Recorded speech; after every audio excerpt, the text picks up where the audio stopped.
बच्चों let's see the question is given are cyclohexanol first, acetic acid second, 2,4,6 trinitrophenol third and phenol fourth. In these the order of decreasing acidic character will be.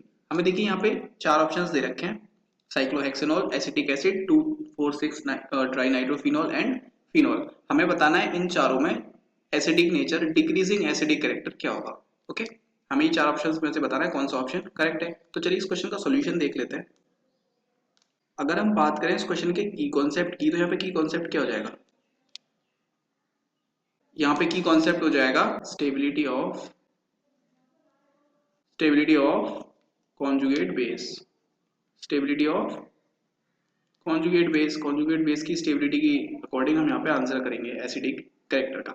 अब देखिए सबसे पहले हमें क्या दिया है इन्होंने, सबसे पहले दिया है साइक्लोहेक्सेनॉल. स्ट्रक्चर बना लेते हैं. ये हो जाएगा साइक्लोहेक्सेनॉल फर्स्ट. देन दे रखा है एसिटिक एसिड. एसिटिक एसिड क्या होता है, CH3 C1212 एंड H. ये हो जाएगा सेकंड. थर्ड क्या दे रखा है, थर्ड दे रखा है 2,4,6 ट्राइनाइट्रोफिनॉल. देखिए 2,4,6 ट्राइनाइट्रोफिनॉल होता है, ये हमारे पहले फिनॉल बनाते हैं. फिनॉल की जो ऑर्थो एंड पैरा पोजीशंस होती हैं उस पे क्या लगे होते हैं, नाइट्रो ग्रुप लगे होते हैं, NO2 एंड NO2. ये होता है 2,4,6 ट्राइनाइट्रोफिनॉल. एंड फोर्थ दे रखा है हमें phenol. Okay so simple phenol क्या होता है, ये होते हैं हमारे फिनॉल. ये हो गया फोर्थ. अब देखिए अगर हमें एसिडिक कैरेक्टर देखना है तो क्या होता है, एसिड क्या होता है, एच आयन डोनेट या फिर एच आयन जो देता है हमें, कोई भी एसिड है, एसिड का काम क्या होता है, एसिड का काम होता है एच आयन देना, प्रोटोनेट होना. ओके अब देखो अगर यहाँ से एच आयन को देगा तो यहाँ पे क्या बनेगा, यहाँ बनेगा O नेगेटिव. क्लियर, यानी कि सबके क्या बन जाएंगे, O नेगेटिव, यानी कि कॉन्जुगेट बेस बन जाएंगे. अब कॉन्जुगेट बेस की अगर हम स्टेबिलिटी देख लें, अगर कॉन्जुगेट बेस जितना ज्यादा स्टेबल होगा, जितनी ज्यादा उसकी स्टेबिलिटी होगी, उतनी ज्यादा एसिडिक स्ट्रेंथ हो जाती है उस कंपाउंड की. क्लियर. तो अगर हम एसिडिक स्ट्रेंथ का नेचर देखें यहाँ पे, तो देखिए सबसे ज्यादा होता है कार्बोक्सिलिक एसिड्स का, क्योंकि कार्बोक्सिलिक एसिड एसिड होता है. अब एसिड की तो एसिडिक कैरेक्टर ज्यादा ही होगा.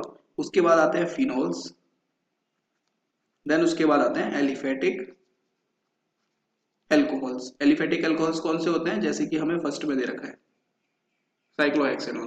Clear, aliphatic alcohol. ओके अब देखो इस बेस पे तो हमारा ये हो जाना चाहिए कि सेकंड वाले का सबसे ज्यादा हो जाना चाहिए, बट यहाँ पे एक कंडीशन होती है, क्योंकि हम देख रहे हैं यहाँ पे कॉन्जुगेट बेस की स्टेबिलिटी. देखिए ये जो यहाँ पे हमारा कॉन्जुगेट बेस बनेगा थर्ड वाले ऑप्शन में, यहाँ पे तो यहाँ पे हमारे पास 3 नाइट्रो ग्रुप है. और नाइट्रो क्या होता है, नाइट्रो होता है इलेक्ट्रॉन विड्रॉइंग ग्रुप. एक स्ट्रॉन्ग इलेक्ट्रॉन विड्रॉइंग ग्रुप होता है NO2. तो ये क्या करेगा, ये इलेक्ट्रॉन डेंसिटी को अपनी तरफ खींचेगा. अब इलेक्ट्रॉन डेंसिटी को अपनी तरफ खींचेगा तो यहाँ पे जो कॉन्जुगेट बेस बनेगा वो हो जाएगा सबसे ज्यादा स्टेबल. तो सबसे ज्यादा स्टेबल होने की वजह से ये हो जाएगा सबसे ज्यादा एसिडिक. तो सबसे ज्यादा एसिडिक कौन सा हो जाएगा हमारा, यहाँ पे हो जाएगा थर्ड. थर्ड हो जाएगा सबसे ज्यादा एसिडिक. क्लियर. अब थर्ड के बाद कौन सा होगा, तो ऑब्वियसली थर्ड के बाद तो एसिड आएगा, यानी कि कार्बोक्सिलिक एसिड. तो ये हो जाएगा हमारा सेकंड वाला एसिटिक एसिड हो जाएगा हमारा सेकंड नंबर पे. अब उसके बाद देखते हैं, इसके बाद देखिए ये जो हमें फिनॉल दे रखा है, फिनॉल में क्या है, फिनॉल में होते हैं यहाँ पे देखिए, ये यहाँ से जब प्रोटोनेट करेंगे इसको O- कॉन्जुगेट बेस बनेगा. अब O- में क्या होगा, यहाँ पे होता है रेजोनेंस. रेजोनेंस होता है, सो रेजोनेंस से ही क्या हो जाएगा, जो कॉन्जुगेट बेस बनेगा वो हो जाएगा स्टेबल. अब रेजोनेंस से स्टेबल हो जाने की वजह से ये क्या होगा,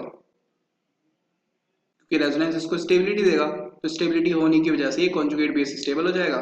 तो ये एलिफेटिक से ज्यादा एसिडिक हो जाएगा, यानी कि यहाँ आ जाएगा फोर्थ. देन सबसे लास्ट में आ जाएगा हमारा फर्स्ट, क्योंकि यहाँ पे कोई भी इफेक्ट प्रेजेंट नहीं है. सो ये सिंपली एलिफेटिक अल्कोहल की तरह से एसिडिक नेचर शो करेगा. सो लास्ट में सबसे लास्ट में आ जाएगा साइक्लोहेक्सेनॉल. तो ये हो जाएगा हमारा स्ट्रेंथ का ऑर्डर. एसिडिक स्ट्रेंथ का ऑर्डर अगर हमें देखना है, एसिडिक स्ट्रेंथ का डिक्रीजिंग ऑर्डर देखना था हमें, तो यही हो जाएगा हमारा एसिडिक स्ट्रेंथ का डिक्रीजिंग ऑर्डर. ओके सो हम मैच कर लेंगे ऑप्शन से, जहां पे हमें ये वाला ऑर्डर शो हो जाएगा वही हमारा आंसर हो जाएगा. तो देखिए फर्स्ट में क्या दे रखा है हमें, फर्स्ट पे दे रखा है third, then second, then fourth, then first. तो देखिए फर्स्ट ऑप्शन जो है वही हमारा करेक्ट ऑप्शन हो जाएगा. So option first is the correct answer. I hope you understood it well. Best of luck.